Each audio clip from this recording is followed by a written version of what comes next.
What's up? Today we're going to discuss some fascinating opening traps in one of the most historically rich chess openings, the Ponziani Opening. This opening arises from one of the most common first moves in chess: pawn to e4, pawn to e5, knight to f3, knight to c6, and now you play pawn to c3. I'm pretty sure your opponents aren't aware of all the traps I'm about to share with you today. Now, after pawn to c3, we're going to play pawn to d4, building a strong pawn center. Black will have to respond to this, and a common move is knight to fe6, continuing their development. Then you play pawn to d4 again, reinforcing the center. We'll discuss Black's main response in a moment, but first, let me show you what often happens when your opponent is unprepared for this particular opening system. When that happens, they tend to avoid tactical complications like capturing a pawn, because white will usually recapture, leading to messy positions. That's why sometimes your opponents will play a simple and solid move, pawn to d6. Some players prefer to avoid unfamiliar opening theory, opting instead to complete their development while staying safe. In this case, you can push pawn to d5, attacking the knight, which must retreat. Now you can play a tricky move, bishop to g5. At first glance, it looks like a simple developing move, possibly aiming to pin a piece along the diagonal. However, at this point, Black is very likely to believe that you have blundered the central pawn on e4. Most opponents will eagerly capture it, thinking they are winning a free pawn while also attacking your bishop. It appears as though Black is taking full control of the position, but in reality, this is a trap. You can now play queen to a4, delivering a double attack on the king and the knight. As a result, Black is in serious trouble and in many cases may have no choice but to resign immediately. The great thing about this trap is that you set it up naturally as part of your development. Even if Black doesn't fall for it, you can simply continue playing and you'll still have a strong position. This move gives white exactly what they want: a strong center and an additional tempo. However, it's hard to explain why so many players still choose to play bishop to c5. Because this mistake is so common, you could almost call it a trap in itself. Now, let me show you how to punish Black for playing bishop to c5. Once again, when your opponent makes this rather questionable move, white should respond with pawn to d4, gaining central control while attacking the bishop. This position resembles the Italian game, but with an extra tempo for white. And since the Italian game is already a strong opening for white, having an extra tempo makes it even better. Playing this position with an extra tempo is simply winning for white. So here, white is already in a winning position. Now, let's return to the Ponziani opening and see what happens next. At this point, your pawn is attacking Black's bishop and pawn, so they will likely trade. You then recapture, renewing the threat to the bishop. In response, Black will typically play bishop to b4, pinning the knight.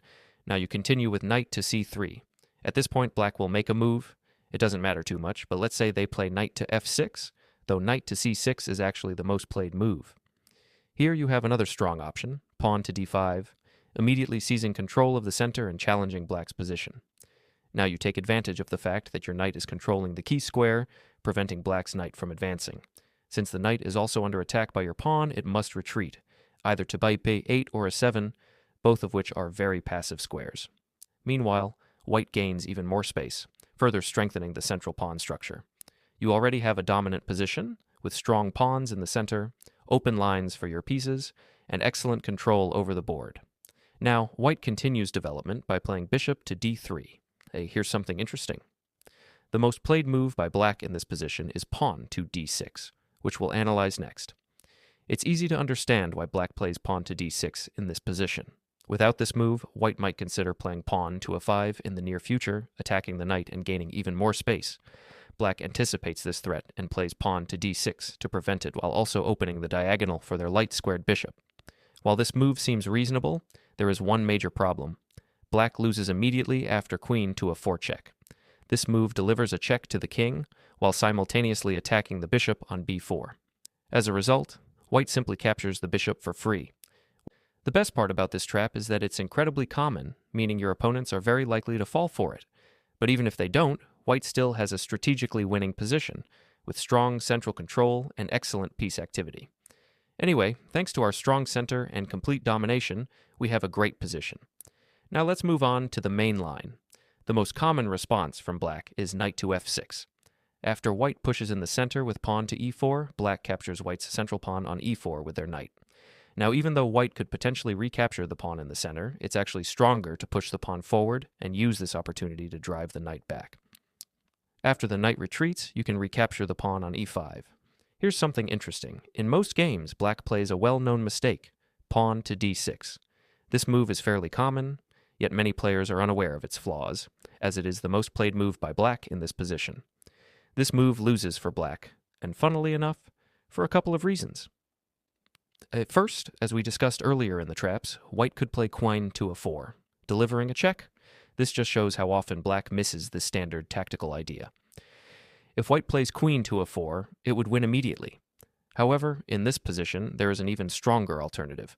Instead of queen to a4, white can deliver the same check with bishop to b5. After bishop to b5 check, black suddenly has a difficult time defending their king.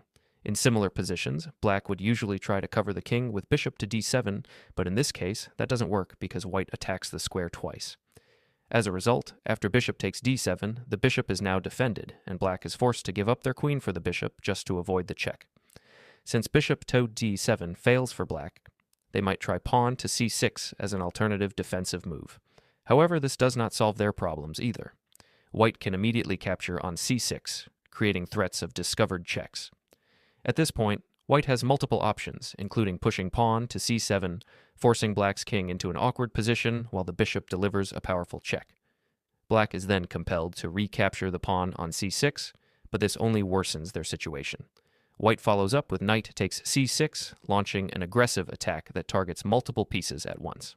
Black's position begins to crumble, as the knight, the queen, and the king are all under immediate pressure. In response, black often plays queen to b6, attempting to add some defensive resources to their position.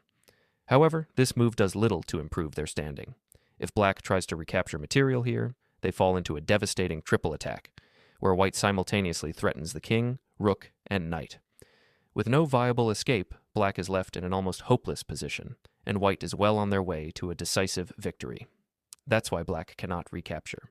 In most games, black responds with queen to b6, trying to complicate the situation, but this move doesn't work.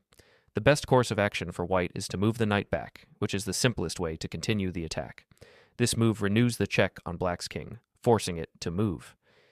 As a result of this tactical maneuver, white is now a piece up, and black's king is in a precarious position.